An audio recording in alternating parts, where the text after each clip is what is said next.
So under normal circumstances, right, we have aerobic respiration. So aerobic respiration, okay? So aerobic respiration happens in the mitochondria, okay? And so with that, we have this pyruvate, and so this pyruvate will be converted into acetyl-CoA. So the acetyl-CoA is a good intermediate step, right? It's a good intermediate step, okay?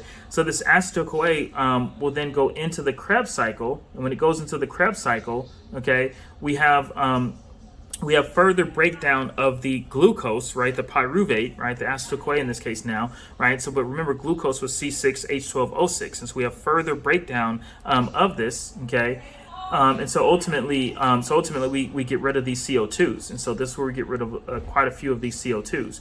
And so we get rid of the carbon, we get rid of the oxygen. Okay. What about the hydrogens? What about the electrons? We'll talk about those. Okay. So the CO2 is what we're going to exhale. So that's what we talked about the equation, right? H2O plus CO2, right, giving us H2CO3, right, and that dissociates into H plus HCO3 minus, okay?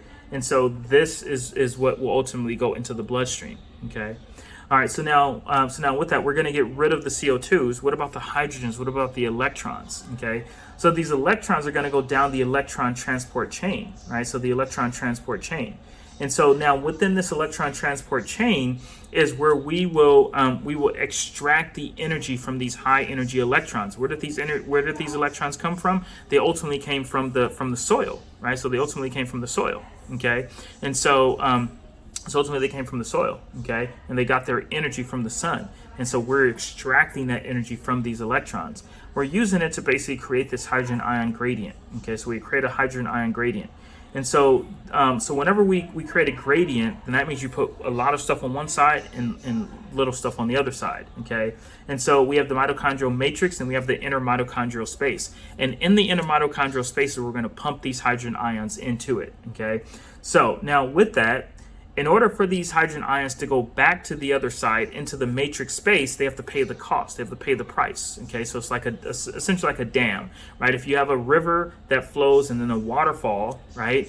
Then what you could do is you could dam the waterfall, right? Essentially, and any water that comes down now must pay the price. So it must go past some kind of turbine that will call it that, and so the pressure and the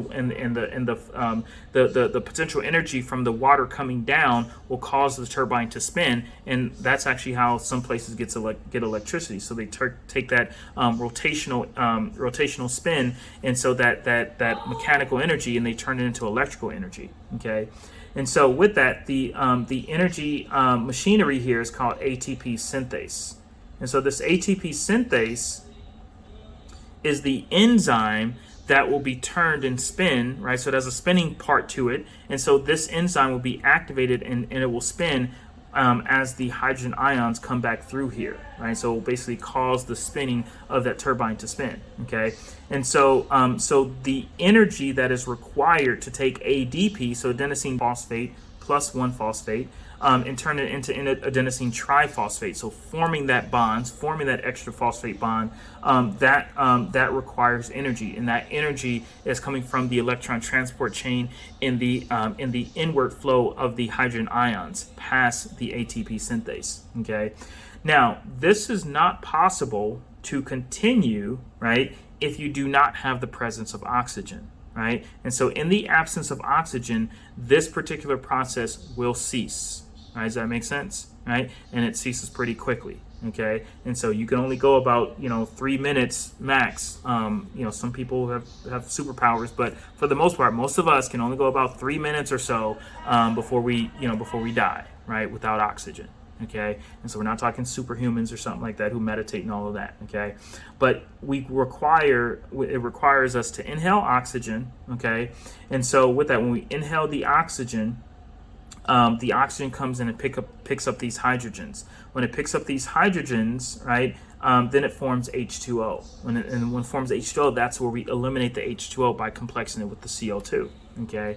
Now, like I said, if you don't have oxygen, then that means that you can't pick up these hydrogens. If you can't pick up these hydrogens, you can't pick up these electrons, because what happens is when the hydrogen and the oxygen come together, they actually pick up these electrons. So the oxygen is the final electron acceptor. Okay, and so so if we can't pick up these electrons, then that means that we can't keep this process going, right? And so if we can't keep this process going, then then we're going to block this right here, and then it's going to start going down to anaerobic respiration, right? And so when that happens, again, you got very short time, right? Makes sense? Because the muscles start to break down, the neurons start to break down if you have too much lactic acid. All right, makes sense? Okay, and so there's several diseases that are associated with this process as well. I mean, just to name a few, we'll talk about type 1 diabetes, right? So type 1 diabetes mellitus. These are individuals whose beta cells are being attacked by the immune system, so antibodies from the immune system, and they are not producing insulin. And so this is usually juvenile diabetes or early onset diabetes. And so these individuals with type 1 diabetes, they're not producing insulin. And so as a result of that, they're not really able to efficiently get glucose into the cell. And so these people have to take exogenous insulin. Okay.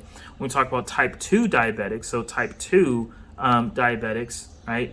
These are individuals who have insulin resistance, right? And so, so with that, those insulin receptors are not going to the cell surface, or they're not engaging and interacting with the insulin as efficiently, as effectively, right? And so with that, they're capped, they're covered, all types of things are going on there.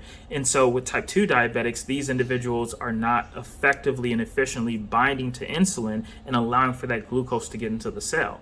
And in either of those cases, that will lead to a state of having more glucose on the outside than you have on the inside, hence diabetes, right? So an inappropriately elevated blood glucose level, right? Makes sense? Okay. All right. Any questions with this?